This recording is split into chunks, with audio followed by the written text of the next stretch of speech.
Baby dolls, bulls have horns, and my baby dolls have diamond hands. Today, we're going to look at some juicy information such as the SEC, the corrupt SEC taking another big fat loss. My curse on them continues. They were challenging Uniswap, and some of you are confused. They go, what do you mean? I thought they were working with Uniswap. Yes, they bring them in, they take all their information, and then they backstab them. That's why everybody who works with the SEC is doing themselves no favor. They get eaten up, spat out, and left out to dry. They are not our friends. The SEC took a big, fat L. The SEC have very rounded elbows, mind you. So they tried to take down Uniswap in a lawsuit because they quote-unquote listed scam tokens. So what they want to do is, this is how they start. They have a goal. So if the SEC, they have a goal, they have a long list. They want to get to the very end. All right, this is an X for total domination. Okay, D for dominate. They want total domination in that, but they have to start here. So what they do is they go to Uniswap and they go, well, you know, you're listing a bit of naughty scam coins. So that's what they do, right? Now, if you're sitting on the sideline, you think that it's okay. Why? Because you're like, oh, they're scam coins. We have to get rid of the scam coins and the honeypots. They should be able to delist them. So the SEC tries to sue them for it. And then once they can get those, and you're on the side of the SEC, I mean, the average person out there, the average retailer, the average mum and dad, the average fluffy slipper wearer is thinking to themselves that they just want to protect people. They have to get rid of the scam coins, right? So they get rid of the scam coins. Now they've made some progress. Now they move on to the next part. For the next part, they go and they talk about a bit more scam coins. They go, well, you know, this coin, it was legit, and then it became a scam coin. And so this is the process of corruption creep. C-R-E-E-P. That's how you creep it up. What's interesting is the same judge who got this ruling for them, who dismissed it, they are handling the Coinbase situation. So that's what they're trying to do. Friends, it's very obvious what's going on, but because you see some friction, because you see some friction between two people, the SEC and someone else, like Coinbase and SEC, firstly, you can't assume that there'll never be a relationship one day. You can't assume that. I know it sounds like, what do you mean? They fought so hard. Look, man, I'm telling you, once the deep insiders get involved, I'm not going to say their names, once BlackBerry and some other ones get involved, there's a lot of control they have. They will do things, okay? They will go find dirt on people on the inside. They will go install their own people. It is a slow process. These people are reptiles. They don't die. They don't go away in like a year. They're playing the long-term game. Long-term, 10, 20, 30 years. Yes, that's the game they're playing, okay? So I remember, I cursed Gary Gensler. Let's hope it continues. This is a big fat win for the crypto industry. This is a sign of the momentum going forward, because if they have so many things being done here that's corrupt, it adds to all the other cases that they're against. And so I want us to have a look again at the Bitcoin chart, the weekly chart. You can see this weekly candle, friends. So you know what's been happening? Some of us, we're getting bored. We're getting bored, but there's nothing we can do to change that weekly candle. Once you go on this time frame, your mind and your body and your soul forces you as a being to adapt to these slower conditions. When it's slow, there's nothing you can do. If you let yourself get frustrated at, you know, oh, this double bottom came back, or it pops and it retraces, if you let yourself get frustrated at that, you're never going to make it. Another way to look at it is, you see this little candle here? It was never going to do this. Never going to do this.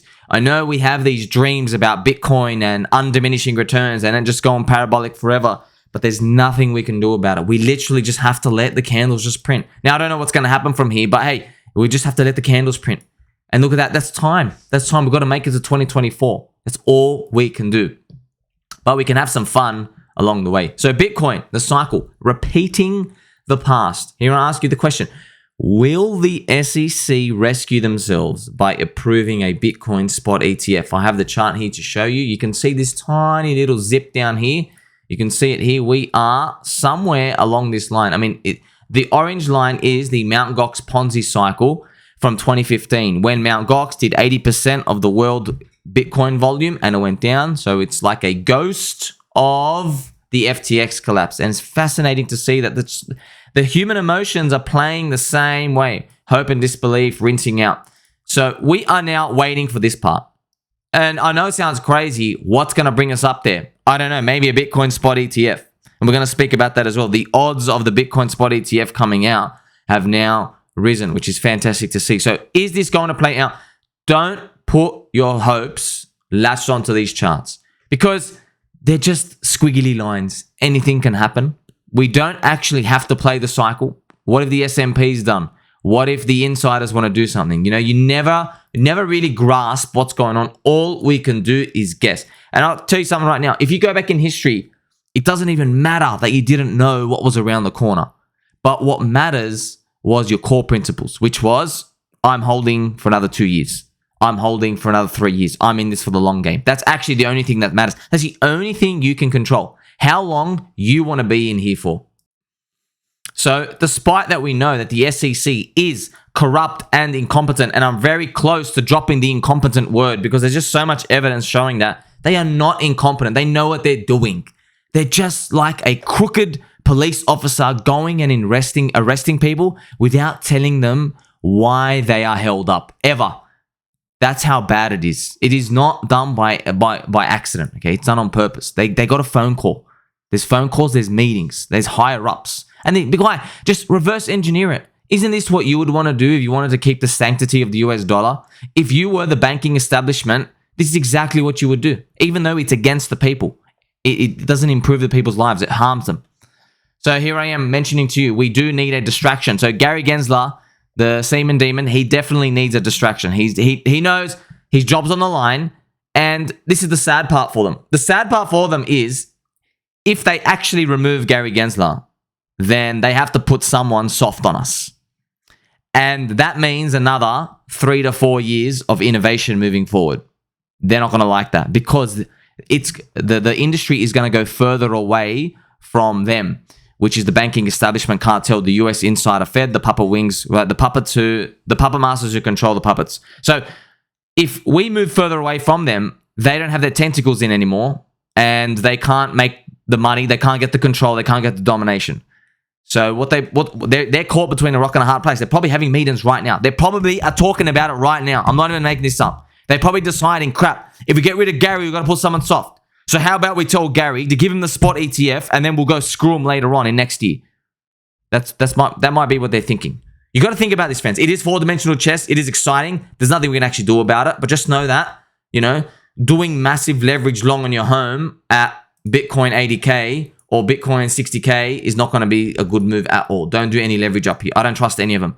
As soon as we are breaching, as soon as Bitcoin crosses $80,000, that's it. I don't want to see any leverage. I don't want to see anybody taking any excess risk. I don't trust them. Could drop here, could drop here, could drop here. I don't know. Okay, but I'm just telling you, eyes are on us.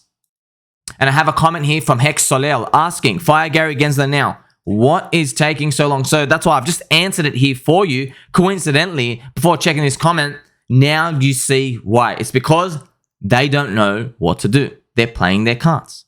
Do they install someone soft on us, but give us multiple years of freedom, or do they plan their next attack? That's why we might get this Bitcoin spot ETF. Yes, we might get it sooner than we expect. But at the end of the day, we know they have a plan, man. They have a plan to strangle the industry. That's why, friends, how are we going to hand over power?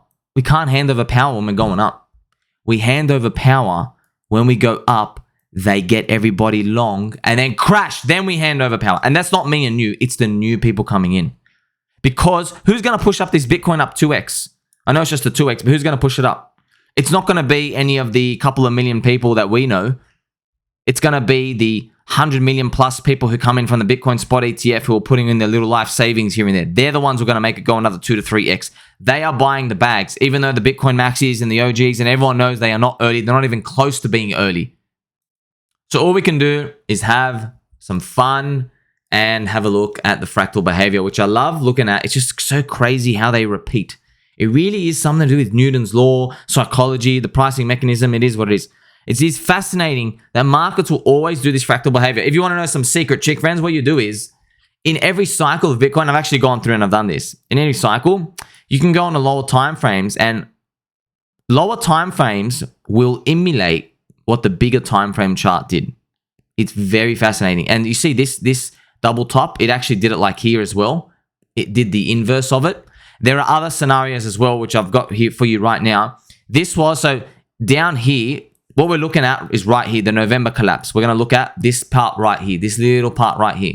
This is the chart pattern I'm going to show you that looks eerily similar. And I have here, draw it for you. You see this?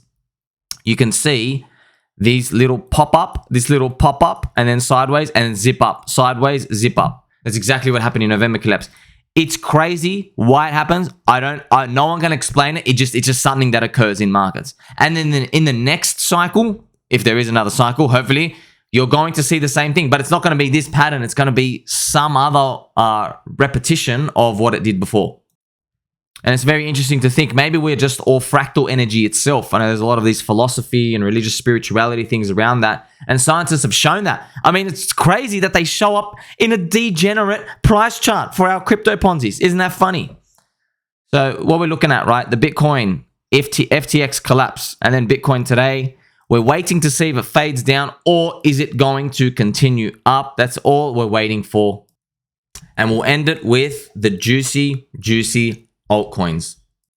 And this is the total altcoin index. What I've done is I've done a fractal of this previous cycle. This was a dreaded crypto winter wipeout. I got the fractal here, and then I've placed it on where we are now just to see how we're going for time. And if you look right in, like, we are due, man. I'm not kidding. We are due. But look, if you zoom right in, it's still dead for, like, these are weekly candles. 1, 2, 3, 4, 5, 6, 7, 8. It could be like 2 months if it's just slowly grinding up. But we are so due, man. I'm not even kidding how due we are for time. But of course, I went through my other scenarios. This is what we want.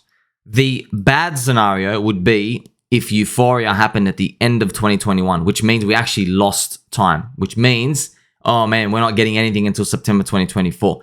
But look, I'm just going to be intellectually honest. We had a lot of euphoria in the Dogecoin mania, Elon Musk Doge. Up here just reminded me of fluff, junk, leverage. It was like a complacency rally type of move. Nobody was going euphoric. We did have the final end of days for NFT market, so it became a bit disjointed. But, you know, we might see that we just see a full-on stretch season. Usually when there's this type of discrepancy in the markets, I find that you end up doing both. So what would both scenarios be in this case? What I think is going to happen is we're going to have this just between now and September 2024, we're probably going to have different seasons of altcoins, like a large cap rally resurgence, or a certain sector, or a DeFi comes back for like a few days. That's what I'm just guessing is going to happen. Of course, there's going to be new coins as well as money floods in, and it will just tie in with the spot ETF. But of course, at the end of the day, we know if we go up in 2024 and the technology is not to my standards, and I'll let you know, then I know we're just running on fumes. And I'll know that ultimately, when we're starting to go up, you might have to liquidate a bit of your liquid stack. You might have to just get out anywhere from 10, 20, or 30%. If we start to see euphoria, and just as a quick guess, it might be, just guessing, it might be towards the 40 to 50K mark zone for Bitcoin. You know, what if they approve a spot ETF? What if we go up when they approve it and something happens? Like, this is just something I want you to keep in the back of your mind, just because, friends, there's a lot of weak hands with us. I'm just being honest. There's a lot of weak hands. There's a lot of people who are so freaking desperate to make it. But this is the thing. They're not buying down here. So when I mean down here, when I'm in this circle, they're not buying altcoins down there. They're going to wait for higher. There's just too many. And so we're going to have to pay further attention to that. Don't forget, you are a baby doll. You do have diamond hands. Like, subscribe, bell button, all. I appreciate every single one of you. Catch you in the next one.